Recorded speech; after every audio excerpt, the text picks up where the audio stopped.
You've heard of karaoke? This is barioke.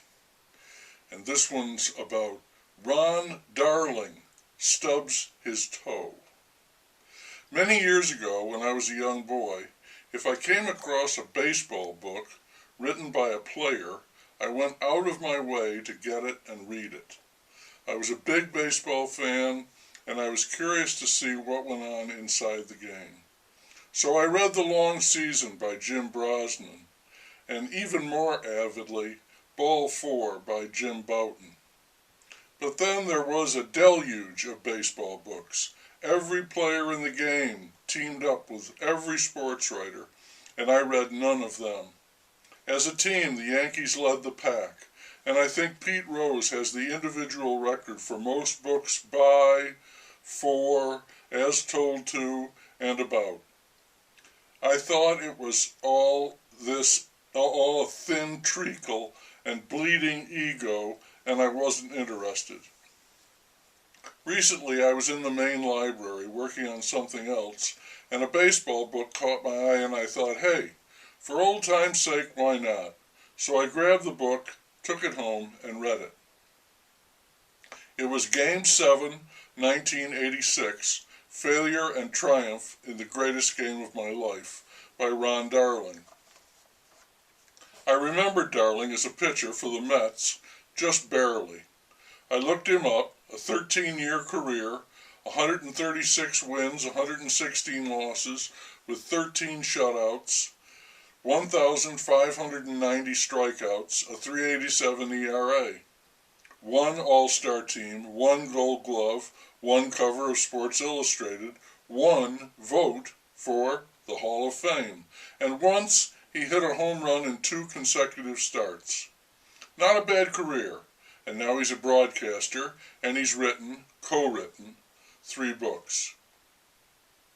And he's haunted by his dismal performance in that one game, Game 7 of the 1986 World Series.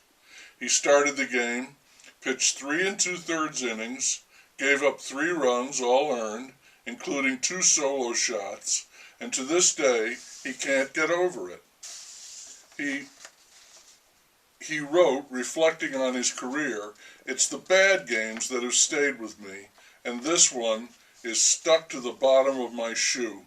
Again, like I'd stepped in a steaming pile of horse shit. When he's pulled from the game, he can feel an enormous weight lift from his shoulders. He wrote, "It was the weight of disappointment, the weight of great expectations unrealized, the weight of letting my teammates down, my family, my city." The Mets came back to win the game and the World Series, beating the Boston Red Sox, but Darling can't get to sleep. It wasn't necessarily that I'd let my teammates down, that I'd let the Mets down, that I'd let myself down, but there was just so much stuff bouncing around in my head, I had some trouble keeping it all straight. It is common for athletes, even the greatest of them, to recall and agonize over their misses and miscues. But to write an entire book about that? I'll admit that I've never read a book quite like this one. It isn't just about a guy beating himself up. It's about a guy beating himself up for beating himself up. And it goes on in endless, excruciating, futile circles. He thought as a kid that it was going to be magical, storybook. He'd hit the winning shot at the buzzer, the walk-off home run to win the World Series, and when it did not turn out like that, even though he was on the winning team, it tore at him, leaving permanent scars and a wound that never heals. It reminds me of the song from Les Mis, where the prostitute sings, "My life has killed the dream I dreamed." Darling failed in his one big shot, and he didn't get another chance to redeem himself, and he simply can't get over that. He picks away at the scab. There's not enough misery to fill a book, so he pads it out by harpooning, in a nice way, other players, Dwight Gooden, Darryl Strawberry, Lenny Dykstra. And he has an entire chapter on more irrelevant material, Party Time for the Mets.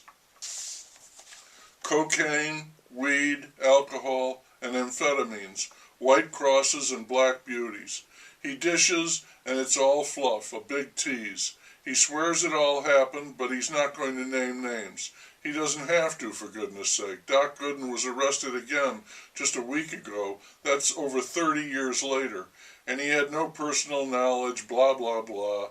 So if you don't know, then shut up. Then back to the big game. The win, and him feeling miserable. I get it. Much of life doesn't work out the way we wanted it to. The champagne turns out to be dishwater.